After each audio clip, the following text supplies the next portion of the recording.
Hey guys, what's going on? Welcome back to another video. Of course, today we are going to be covering the Chelsea 1, Everton 0 fixture.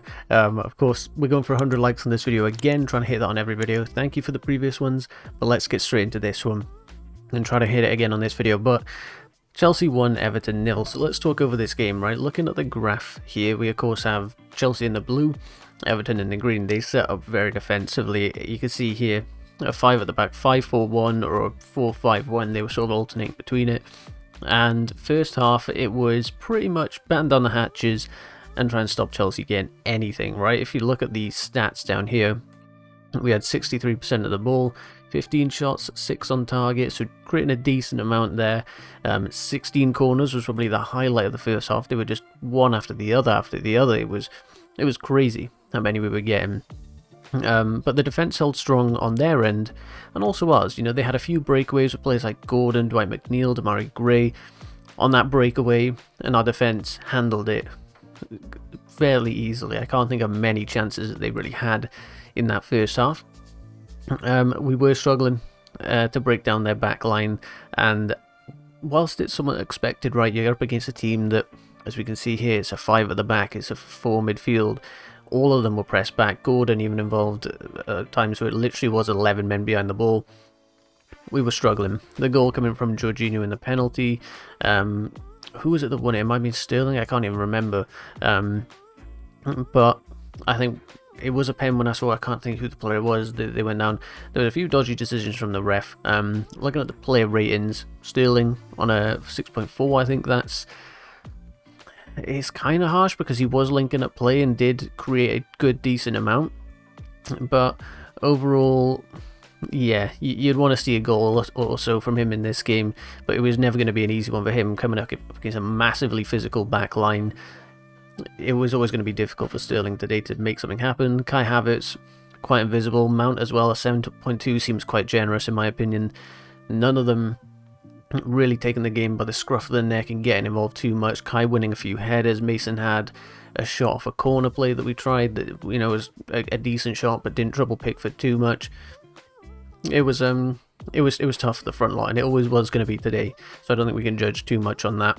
The midfield two of Kante and Jorginho I thought did decent. I would have liked to see Jorginho pull the trigger on that pass a few times. Sterling was in behind. Mason making some good runs, and Jorginho not really, you know, pulling that creative pass out of his locker that we know he can show at times, but just didn't really pull it out. Kante, the workhorse in the midfield, was actually pretty solid throughout. Can't think of many mistakes or anything. Ben Chilwell, 6.7, was maybe a little quiet, didn't see too much from him, so I think that's fair. Reece James on a 7.6, he was all over the place. He was obviously playing right wing back, he played left wing back, and then he was right centre back ending the game. So a lot of versatility shown there. And overall, I think he had a pretty solid game. As per Thiago Silva, Koulibaly was brilliant for me. I could possibly give him a man of the match in all honesty. He was really good and showed his physical presence, the aerial dominance, even, you know, running through and chasing players down the channels was very strong. Mendy on a 7.6 made a couple of clutch saves. There was one header that I can think of that it looked like it was just about to dip under the bar and Mendy flicks it over. I think he had a good game. Nothing outstanding, but overall it was good when called upon. Maybe some distribution errors that, if I'm being picky. We got to see some debutants today, and we saw Cucurella come on after joining the club like a day ago pretty much, which was very nice to see. And honestly, he was very good. There was a good few passes from him, very incisive, fast passes that I was seeing, which I was very impressed by. He had a very good cross late on. I think it was 93rd, 94th minute. He had a really good cross in for Sterling, who took a shot, and it was blocked very well by one of their defenders. But really strong play from Cucurella. The whole time I was watching it, the commentary on the stream I was watching it on was slating him quite a bit and being like, 60 million, you know, is he really worth it? He's not much of a player. I think he showed them in that short cameo that he is quite the player that we've picked up, and I'm very happy with him. We got to see Broja come on the pitch. That's one I was very excited with, seeing him in the 75th minute for Kai Havertz, and weirdly seemed to be playing left wing.